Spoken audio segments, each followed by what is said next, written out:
Hello student, welcoming all of you in YouTube channel ચેતનની classes. સામાજિક વિજ્ઞાનના 1 થી 5 ચેપ્ટર, ત્યાર પછી 8, 9, 10 અને 11મું ચેપ્ટર અને પાછળથી તમારે જે 15, 16 અને 17 નંબરના ચેપ્ટર છે એની અંદરથી બોર્ડમાં તમારે સૌથી વધારે પૂછાતું કન્ટેન્ટ છે. આટલા ચેપ્ટર્સનો કોન્સેપ્ટ ક્યાંય બાકી ન રહી જાય, ક્યાંય ભૂલ ન પડે, ક્યાંય અધૂરું ન રહી જાય એનું ધ્યાન રાખજો. 15મું ચેપ્ટર આર્થિક વિકાસ કોને કહેવાશે? આર્થિક વિકાસ એટલે શું?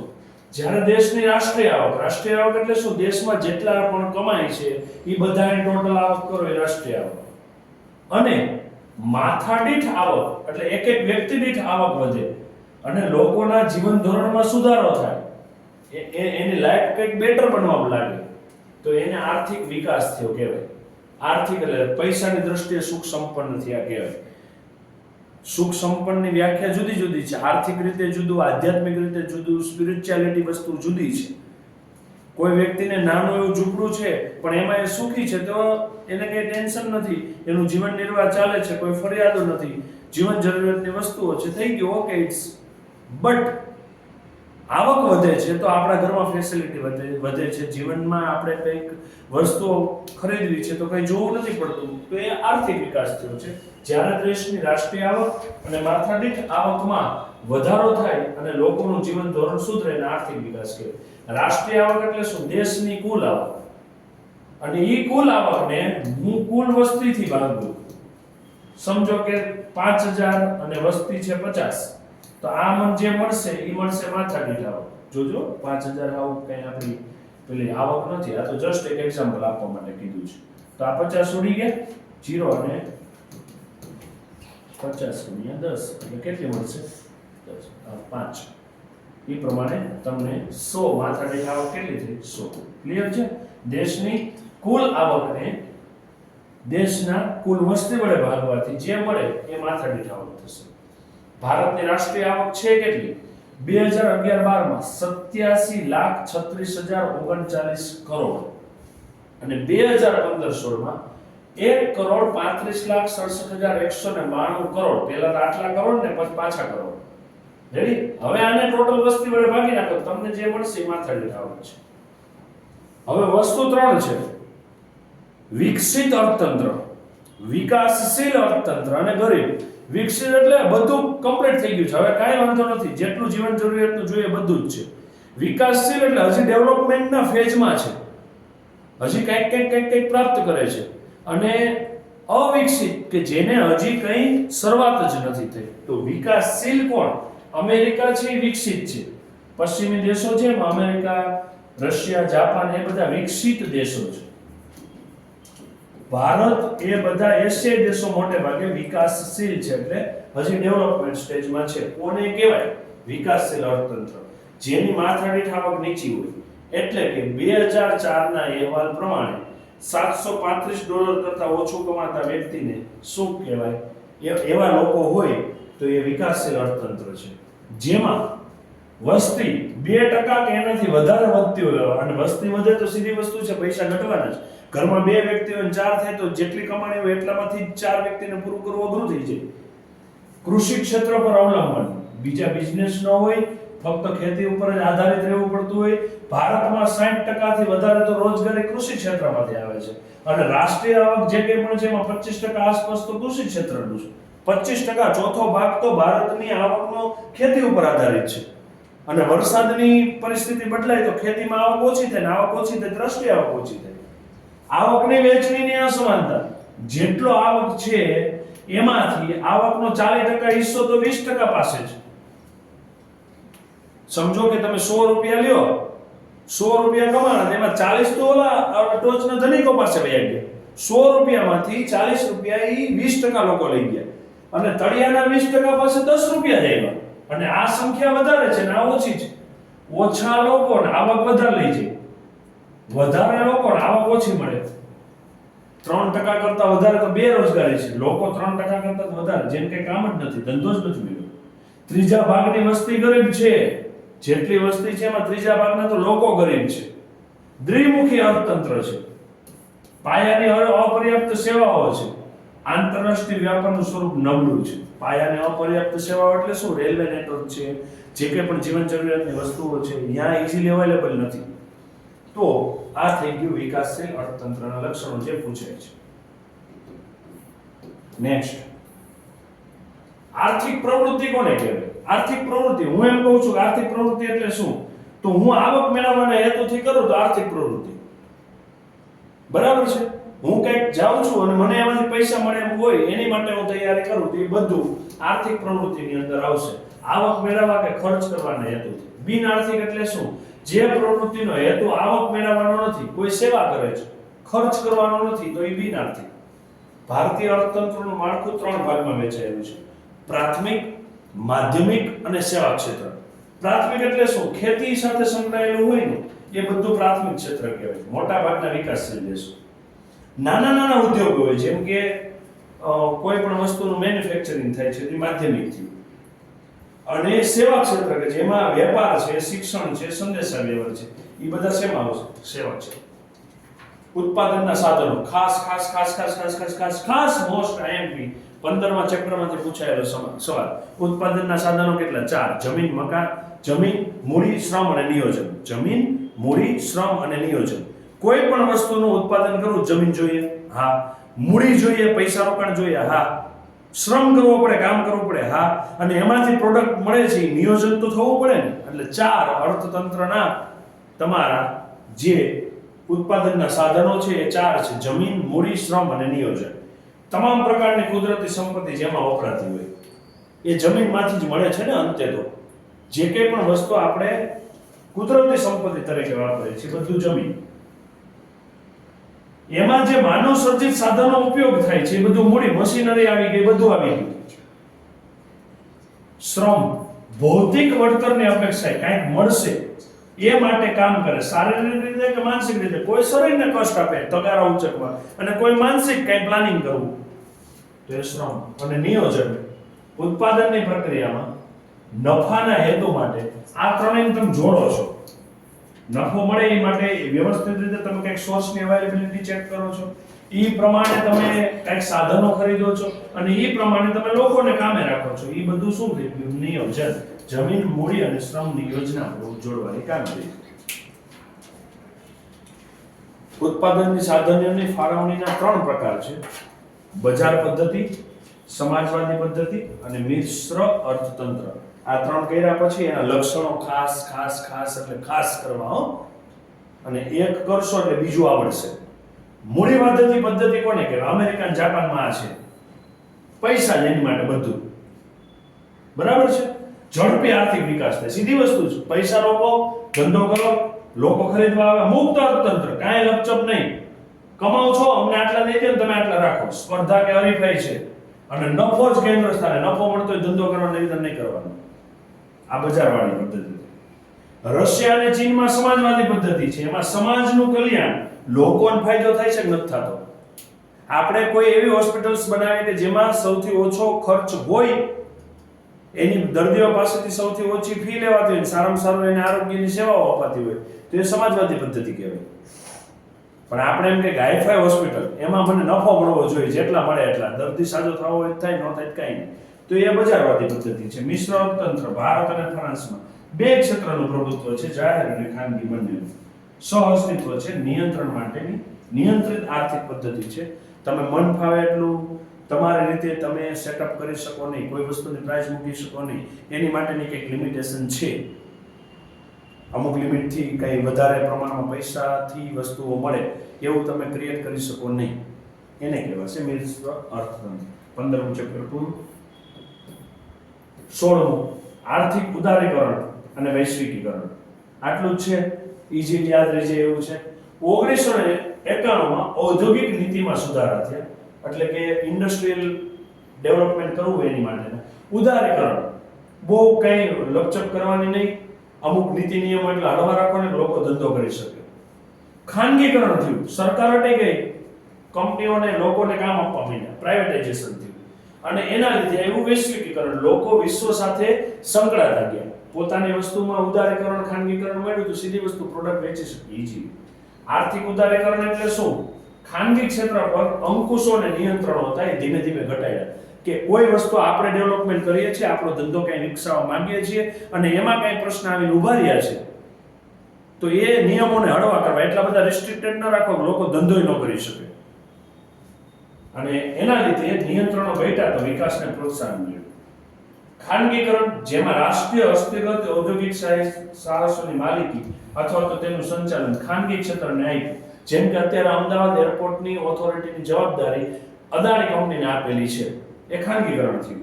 વૈશ્વિકીકરણ, વિશ્વના અર્થતંત્ર સાથે જોડવું, જેના પરિણામે વસ્તુ, સેવા, ટેકનોલોજી અને શ્રમ વિશ્વમાં સરળતાથી પ્રાપ્ત થાય. લોકો કોકની સાથે જોડાવ તો થાય. અમુક તો માણસનો સ્વભાવનો એવો હોય કે હાવ ખડૂસ દેખાય, નો હશે, નો કઈ બોલે, નહીં કઈ કરવાનું. આ તો ધંધો છે. વિશ્વ સાથે જોડાવવું છે તો વસ્તુઓની આપ-લે થવી જોઈએ, સેવાઓની આપ-લે થવી જોઈએ, ટેકનોલોજી એક દેશમાંથી બીજા દેશમાં જવી જોઈએ, લોકો કામ કરવા વાળા છે એ સરળતાથી પ્રાપ્ત થવા જોઈએ. મોસ્ટ આઈએમપી WTO નું ફૂલ ફોર્મ શું થશે? વર્લ્ડ ટ્રેડ ઓર્ગેનાઇઝેશન, વિશ્વ વ્યાપાર સંગઠન. રાષ્ટ્રસંઘના સભ્ય દેશો દ્વારા 1 જાન્યુઆરી 1995 ના રોજ એની સ્થાપના થઈ. એનું ખાસ આઈએમપી સવાલ, WTO નું મુખ્ય મથક ક્યાં આવેલું છે? સ્વિટ્ઝરલેન્ડના જીનીવામાં. વિશ્વ વ્યાપારમાં ભારત જેટલું વિશ્વમાં વેપાર થાય છે એમાંથી ભારતનો 0.5% હિસ્સો છે, 1% નથી. જો પણ જ્યારે આપણે આ WTO ના સભ્ય બન્યા ત્યારે એ હિસ્સો 1% થી વધી ગયો. ટકાઉ વિકાસ એટલે શું? ભાવિ પેઢીની જરૂરિયાતો પૂરી પાડવાની ક્ષમતા, નુકસાન પહોંચાડ્યા સિવાય વર્તમાન પેઢીની જરૂરિયાતો સંતોષવી. ભાવિ પેઢીને નુકસાન ન જવું જોઈએ અને અત્યારની પેઢીને જે જરૂરિયાત છે એ ફૂલફિલ થવી જોઈએ, તો એને ટકાઉ વિકાસ કહેવાય. અત્યારે જરૂરિયાત છે એ ખેંચવાની માંડો. પાણીની જરૂરિયાત છે પણ એટલું વ્યવસ્થિત રીતે આયોજન થવું જોઈએ કે પાણી બગડે નહીં. હવે જરૂરિયાત અત્યારે પૂરી થઈને મન ફાવે એમ પાણી વાપરે તો પછી ભવિષ્યની પેઢી શું કરશે? પાણી તો લિમિટેડ સોર્સ થઈ જશે, શુદ્ધ પાણી અત્યારે મળવું મુશ્કેલ છે. એટલે આ પ્રશ્ન છે. ભાવિ પેઢીની જરૂરિયાતોની ક્ષમતાને નુકસાન પહોંચાડ્યા સિવાય ભાવિ પેઢીને ડિસ્ટર્બન્સ ન થવું જોઈએ, નહીતર એ છોકરા કહે આ બાપ દાદાઓ શું કરીને ગયા. અને વર્તમાન પેઢીની જરૂરિયાતો પૂરી થવી જોઈએ, એને ટકાઉ વિકાસ કહેવાય. પર્યાવરણની સુરક્ષા. સ્વીડનના સ્ટોકહોમ શહેરમાં 1972 પ્રથમ પૃથ્વી પરિષદનું આયોજન થયું. One liner question. પૃથ્વી પરિષદનું આયોજન ક્યાં થયું? સ્વીડનના સ્ટોકહોમ શહેર 1972.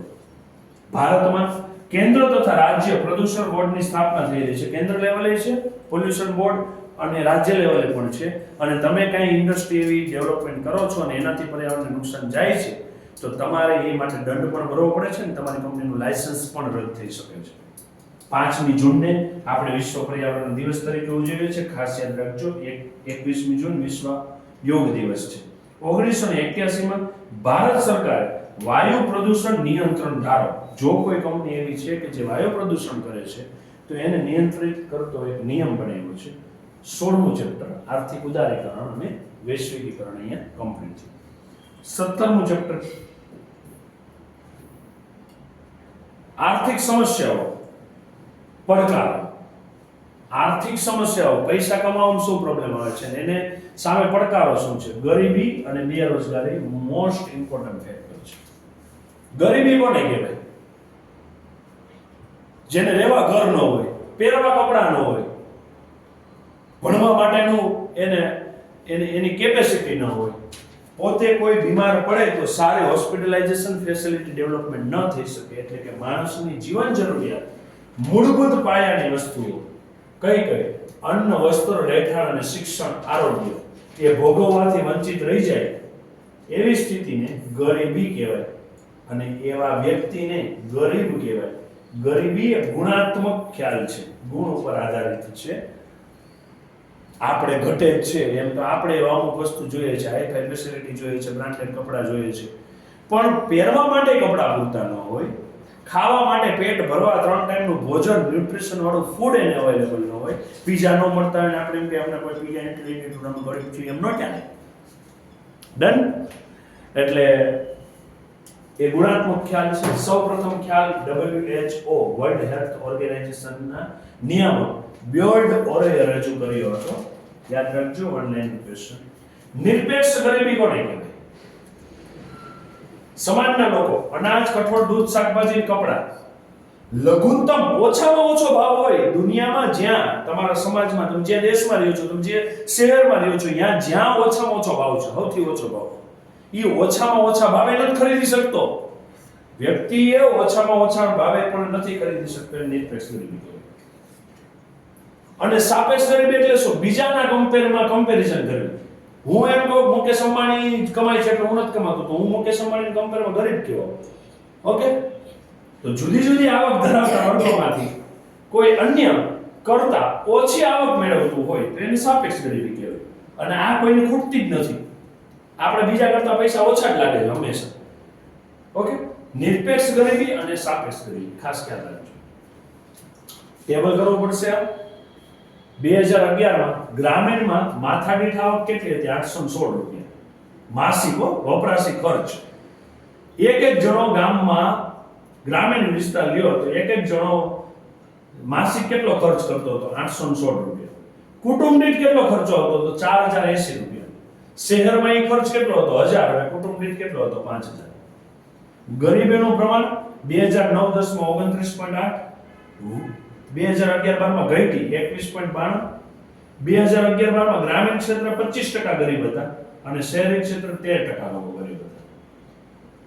કુલ 2009-10માં 35 કરોડ લોકો ગરીબ હતા, 2011-12માં 26 કરોડ લોકો ગરીબ હતા. એમાંથી ગ્રામીણમાં 21 કરોડ અને શહેરમાં 5 કરોડ, એપ્રોક્સિમેટલી આંકડો બોલું છું. વિશ્વ બેંક દ્વારા 2012માં માથાદીઠ દૈનિક આવક કેટલી હોવી જોઈએ? $1.90 એક દિવસમાં એટલા માણસ કમાવો જોઈએ મિનિમમ.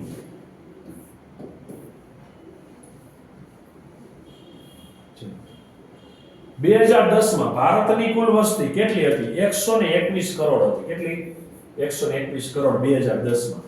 એમાંથી 32% લોકો ગરીબ હતા, એટલે ઓલમોસ્ટ ત્રીજા ભાગની 33% એ ત્રીજો ભાગ થાય. તો 121 કરોડમાંથી 45 કરોડ તો ગરીબ હતા. ગરીબ એટલે શું? ખાવાના ઠેકાણા નહીં, રહેવાના ઠેકાણા નહીં, કપડાં પહેરવાના ઠેકાણા નહીં, આરોગ્યના ઠેકાણા નહીં, શિક્ષણના ઠેકાણા નહીં, બેઝિક વસ્તુ અવેલેબિલિટી નથી. સૌથી વધુ ગરીબ રાજ્ય કયું? છત્તીસગઢ. સૌથી ઓછું ગરીબ રાજ્ય કયું? તો ગોવા. ગુજરાતમાં ગરીબી કેટલી છે? 16%. 16% લોકો ગરીબ છે, પાંચમો ભાગ ઓલમોસ્ટ. તો ગરીબી નિવારણ માટે શું કરવું? તો મોટા ભાગની વસ્તી ડિપેન્ડ કોના ઉપર હતી? ભારતમાં મોટા ભાગનું વસ્તુ લોકો કામ કરે છે, એમાં સૌથી વધુ કામ શેને રિલેટેડ છે? ખેતી, કૃષિ. હવે ઈ સુધરી જાય, એમાં કંઈક ડેવલપમેન્ટ થાય તો કંઈક ફરક પડે. તો નવી નવી ટેકનોલોજી આવે, એને કૃષિને લગતા કંઈક એના કાર્યક્રમો થાય, લોકોને સમજાવવામાં આવે કે આવી રીતે પાક વાવો, પાણીના પ્રશ્ન છે તો ટપક સિંચાઈ, ફુવારા પદ્ધતિ ઉપયોગ કરો તો કંઈક ફેર પડે. કચ્છના ખેડૂતો માલામાલ થઈ ગયા ને. તો કૃષિ વિકાસ માટેના કાર્યક્રમો કરવા, કૃષિ ક્ષેત્ર માટેના કાર્યક્રમો. ગ્રામોદયથી ભારતોદય. પેલો ગાંધીજીએ એવું કીધું હતું કે સાચું ભારત ગામડાઓમાં હશે જ. ગામડા જ નહીં ડેવલપ થાય તો એની અસર છેલ્લે તમારે આખા ભારત ઉપર, શહેરી વિસ્તારો ઉપર આવશે. કેમ કે મોટા ભાગની વસ્તી તો ગામડામાં છે. હવે એનું જીવન ધોરણ નથી સુધરતું તો આખો દેશ કેવી રીતે સુધરશે? દીનદયાળ ઉપાધ્યાય ગ્રામીણ જ્યોતિ યોજના, 24 કલાક વીજળી મળે એમ 18,000 ગામમાં. વનબંધુ કલ્યાણ યોજના, આદિવાસી લોકો જે રહે છે એને રિલેટેડ. સેન્દ્રિય ખેતીને પ્રોત્સાહન, સેન્દ્રિય ખાતર, સેન્દ્રિય ખેતીને પ્રોત્સાહન. મુખ્યમંત્રી ગ્રામ સડક યોજના, મા અન્નપૂર્ણા યોજના, વ્યક્તિ દીઠ 5 કિલો અનાજ દર મહિને આપવાનું, 2 કિલો ઘઉં આપવાના, 3 કિલો ચોખા. સાંસદ આદર્શ ગ્રામ યોજના, જેટલા પણ સાંસદો છે એને એવું કહેવામાં આવ્યું છે કે એક એક સાંસદ એક એક ગામ દત્તક લે, એનો વિકાસ કરે, એનું ડેવલપમેન્ટ કરે, એટલે સાંસદ ગ્રામ વિકાસ યોજના. મહાત્મા ગાંધી રાષ્ટ્રીય ગ્રામીણ રોજગાર બાંહેધરી યોજના, એમાં 100 દિવસની વેતનયુક્ત મજૂરી આપવી, 100 દિવસ એટલે મિનિમમ 3 મહિના. મિશન મંગલમ, દત્તોપટ ઠેકડી કારીગર વ્યાજ સહાય યોજના, જ્યોતિ ગ્રામોદ્યોગ વિકાસ યોજના, બાજપાઈ બેકેબલ યોજના. બેકેબલ એટલે જે પછાત વિસ્તારના લોકો છે એને ડેવલપમેન્ટ માટે. અને એગ્રો બિઝનેસ પોલિસી. ચલો, બેરોજગારી કોને કહે? બેરોજગાર કોને કહે? જે વ્યક્તિ 15 થી 60 વર્ષનો હોય, એની પાછી કામ કરવાની ઈચ્છા હોય, કામે જ ન જવું હોય તો વાત જુદી છે. એને બેરોજગાર ન કહેવાય, એને નકામા કહેવાય.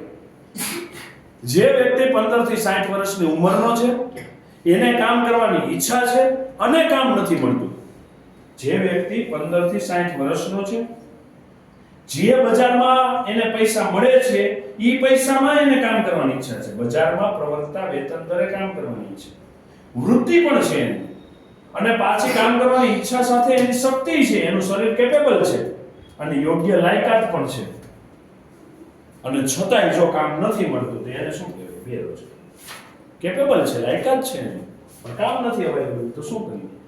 એને બેરોજગાર કહેવાય. હાથે કરીને ઊભી કરેલી, કઈ કામ જ નથી કરવું, હુતું જ રહેવું, ટીવી જોઈ, મોબાઈલ જ જોવો છો આખો દિવસ, પછી અમારે કાંઈ ધંધો હાલતો નથી, ક્યાંથી હાલે? બેરોજગારીના પ્રકાર કયા? ઋતુગત બેરોજગારી. અમુક એમ કે અમે તરબૂચનો ધંધો કરીએ તો ઉનાળામાં જ ચાલવાના છે, નહીં ચાલે ચોમાસામાં. અમુક એમ કે અમે કેરીનો જ બિઝનેસ કરીએ તો ઉનાળામાં જ ચાલવાનો છે. શેરડીનો જ બિઝનેસ કરીએ તો એ તમારો શિયાળામાં જ ચાલશે. ભજીયાનો એ શિયાળાના ચોમાસામાં ખાય, ઉનાળે કોઈ ખાવા આવે ભજીયા? ઓછા, પ્રમાણ તો ઓછું જ રહેવાનું છે ને. તો એ ઋતુગત બેરોજગારી, ઘર્ષણજન્ય બેરોજગારી, માળખાગત બેરોજગારી, છુપી બેરોજગારી, ઔદ્યોગિક બેરોજગારી અને શિક્ષિત બેરોજગારી. 2011માં 116 મિલિયન લોકો ધંધો ગોતતા હતા, એટલે ભણવાનું છે. આટલા તો ધંધો ગોતતા હતા, નહીં ભણો તો હજી કેટલા ગોતશે? 32 મિલિયન લોકો અશિક્ષિત હતા, જે ભણેલા નહોતા એમાંથી.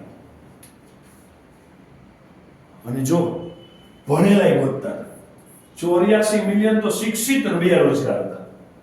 એમાંથી 15 થી 24 વર્ષના 4.70 કરોડ બેકાર હતા. આવી વસ્તુ છે. 2011 નો આ રિપોર્ટ છે. 2009-10માં શહેરમાં 3.4% અને ગ્રામ્યમાં 1.6% ગરીબ બેરોજગાર હતા. 2013-14માં ભારતમાં 5.4%, ગુજરાતમાં 1.2% અને સ્ત્રીઓમાં 7.7% સ્ત્રીઓ બેરોજગાર હતી. બેરોજગારી ઓછી થાય એની માટે સરકારે શું કર્યું? નવું યોજના લાવી. કઈ લાવી જોઈએ? મેક ઇન ઇન્ડિયા, ભારતમાં જ બનાવો. અને હા, આ વર્ષે ઓલા ભુરિયા ટ્રમ્પ દાદા છે ને, ટ્રમ્પ દાદા ભુરિયા, એને ટેરિફ બહુ વધાર્યો. કે તમારે એક વસ્તુ વેચવી હોય ને અમારા અમેરિકામાં તો આટલા પૈસા દેવાના અમને, તમારે વેચવી જ નથી. જે દેશ પોતાના દેશમાં ઉત્પાદિત થતી વસ્તુઓ ખરીદે, ત્યાં જ વેચે, ત્યાંથી જ લોકો એને ખરીદે, તો બેટર એ છે કે એનો જ પૈસો એના જ દેશમાં રહે. તો એની માટે થવું શું જોઈએ? Skill India. લોકો પાસે જે સ્કિલ છે એ સ્કિલનો ઉપયોગ થાય ભારતમાં અને એ ડેવલપમેન્ટ થાય. મેક ઇન ઇન્ડિયા, વસ્તુ ભારતમાં જ બનાવો. આપણે જે ચંદ્ર ઉપર અને મંગળ ઉપર ચંદ્રયાન ને મંગળયાન છોડેલા હતા, એનો ખર્ચો એક હોલીવુડ મૂવી બનાવવા કરતા ઓછો હતો. એવું દેશી રીતથી બનાવ્યું આપણે, અને પાછું લોન્ચ કર્યું, સક્સેસફુલી લોન્ચ થયું. તો રોજગારી આપણને મળશે. તો મેક ઇન ઇન્ડિયા, ભારતમાં બનાવો. Skill India, digital India, model career centre શરૂ થયા. સામાયિકો, રોજગાર કારકિર્દી માર્ગદર્શનના સામાયિકો શરૂ થયા કે આ ધંધો છે, વાંચો આમાં, આટલું ભણેલ વ્યક્તિ હોય ને તો આ પ્રકારનો ધંધો કરી શકે. અને આ વર્ષે આપણે YouTube ચેનલમાં બોર્ડની પરીક્ષા પતે પછી અહીંયા તમને કારકિર્દી માર્ગદર્શનનો મસ્ત મજાનો વિડીયો આવશે, જેમાં તમારા ધોરણ 10 પછી જેટલા પણ કોર્સ અવેલેબલ છે ઇન્ડિયામાં, એ બધાનો જ ડિટેલ ડિસ્ક્રિપ્શન સાથેનો બધી જ વસ્તુઓ તમને વ્યવસ્થિત સમજાવેલી હોય, ક્યાંથી ક્યાં એડમિશન મળે, એનું ભવિષ્યમાં તમને શું બેનિફિટ છે, એ સાથેનો વિડીયો આ YouTube ચેનલમાં મુકાવવાનો છે. સબસ્ક્રાઇબ કરવાનું ભૂલતા નહીં, લિંકને લાઈક કરવાનું, શેર કરવાનું ભૂલતા નહીં. ઓકે. હેલ્પલાઇન નંબર શરૂ થયો 2015માં. 947 રોજગાર વિનિમય કેન્દ્રો શરૂ થયા.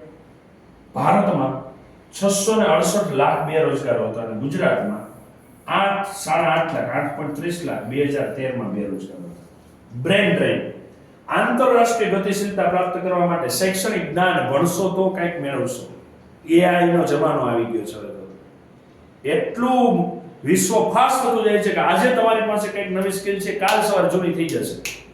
પેલા હેલિકોપ્ટર વાળો ને કેમેરા વાળો બે હતા. ઓલા ડ્રોન કેમેરા આવ્યા ને તો બે ની જોબ વહી ગઈ. કે નીચે જેમ ઓપરેટ થાય.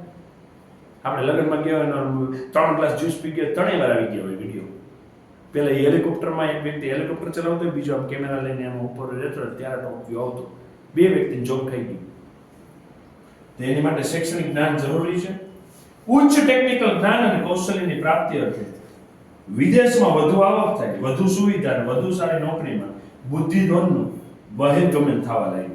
આંતરરાષ્ટ્રીય ગતિશીલતા અહીંયા અવેલેબિલિટી નથી તો જ્યાં મોકો મળે છે ત્યાં જવા માંડો. ત્યાં શું છે? અમેરિકામાં શું છે, જાપાનમાં શું છે, ઓસ્ટ્રેલિયામાં શું છે, કેનેડામાં શું છે, લોકો આટલા બધા જાય છે. ત્યાં તમે જે ભણો છો એ રિલેટેડ જોબ સૌથી વધારે મળે છે, આવક સૌથી વધારે મળે છે, લોકોનું જીવન ધોરણ સુધરી શકે એમ છે. એટલે લોકો ત્યાં જવા લાગ્યા. વિદેશમાં વધુ આવક છે, વધુ સુવિધા છે, વધુ સારી નોકરી છે, તો બુદ્ધિધન ત્યાં જવા લાગ્યું. પણ યાદ રાખજો વિદ્યાર્થી મિત્રો, ભારત પાસે સૌથી વધુ વસ્તી છે. ભારતના લોકોની સૌથી વધુ જરૂરિયાતો એવી છે કે જે તમે તમારી પાસે કંઈક નોલેજ છે તો એનો ઉપયોગ કરીને તમે લોકોના પ્રશ્નો હલ કરો તો ઈઝીલી તમે પણ અહીંયા વિદેશ કરતા પણ સારી આવક ઊભી કરી શકો એમ છો. અહીંયા YouTube ચેનલ્સ ઉપર તમે સર્ચ કરશો કે MBA ચાયવાલા, તો એ વ્યક્તિની સ્ટોરી કંઈક એવી છે કે ભારતમાં લોકો સવારે જાગે પછી સૌથી વધુ પીવાતી વસ્તુઓમાં ચા છે અને સૌથી ઓછા દરે મળતી વસ્તુ છે, તો એને એનો બિઝનેસ ઊભો કર્યો. એ વ્યક્તિ તો અમદાવાદ તો MBA કરવા માટે આવ્યો હતો અને આજે ઇન્ડિયાનું સૌથી મોટું સ્ટાર્ટઅપ એને ઊભું કરી દીધું છે. તો લોકોની જરૂરિયાતો તમે ગોતો, શું જરૂરી છે અને એ ઓછા પૈસામાં અને ઇઝીલી કેવી રીતે અવેલેબલ થાય છે ભારતમાં, એવી ટ્રાય કરો, એવું કંઈક નવું ફાઇન્ડ આઉટ કરો, એના કંઈક નવા રસ્તાઓ શોધો તો તમે અહીંયા પણ સારામાં સારી આવક પ્રાપ્ત કરી શકો એમ છો. અત્યારે એક કોન્સેપ્ટ છે સારામાં સારું ફૂડ મળવું જોઈએ, દવા વગરના તમને બધા શાકભાજી ને ફ્રૂટ મળવા જોઈએ. બિઝનેસ છે એનો મોટો, સૌથી મોટો. તો આવું કંઈક ડેવલપમેન્ટ વિચારવું પડશે, એની માટે ભણવું પડશે અને તૈયારી કરવી પડશે. ફરી પાછું સામાજિક વિજ્ઞાનનું તમારે બધા જ પાઠ રેડી કરવા છે તો લખીને તૈયારી કરો, નોટ્સ બનાવો મસ્ત મજાની, અને અહીંયા આપેલી તમને PDF છે એને રિલેટેડ તમે વ્યવસ્થિત તૈયારી કરશો, એક પણ અક્ષર નહીં ચૂકો તો આરામથી બોર્ડમાં 75 માર્ક્સ મેળવી શકશો. પણ હા, ભણવાની શરૂઆત કરી હતી અને ત્યારે એવું આપણને શીખવામાં આવ્યું હતું કે એકડો અને ABCD ઘૂંટવાથી સૌથી વધારે આવડે, તો અહીંયા પણ એવું જ છે. સૌથી વધુ રિવિઝન કરશો તો તમે સૌથી વધારે તમે એ વસ્તુને યાદ રાખી શકશો, તમે સૌથી વધારે એની બાબતમાં લખી શકશો. બાકી સામાજિક વિજ્ઞાન તમને અઘરું લાગશે. એક જ સોલ્યુશન છે, મેક્સિમમ રિવિઝન, મેક્સિમમ તમારું મટીરિયલ બનેલું હોય અને તમે એને વ્યવસ્થિત વાંચશો, વધારે વધારે પ્રેક્ટિસ કરશો. ગ્રુપ સ્ટડી કરતા હોય અથવા તો વિડીયો જોતા હોય ત્યારે પણ બુક તમે સાઈડમાં રાખી અને નોટ્સ કરતા જજો. ચેનલને સબસ્ક્રાઇબ કરવાની, લાઈક કરવાની ભૂલશો નહીં. બાકીના ચેપ્ટરનો વિડીયો ટૂંક જ સમયમાં આવશે. મળીએ નવા વિડીયોમાં, નવા લેક્ચર સાથે, નવી કંઈક ટેકનિક સાથે. Tata, bye bye.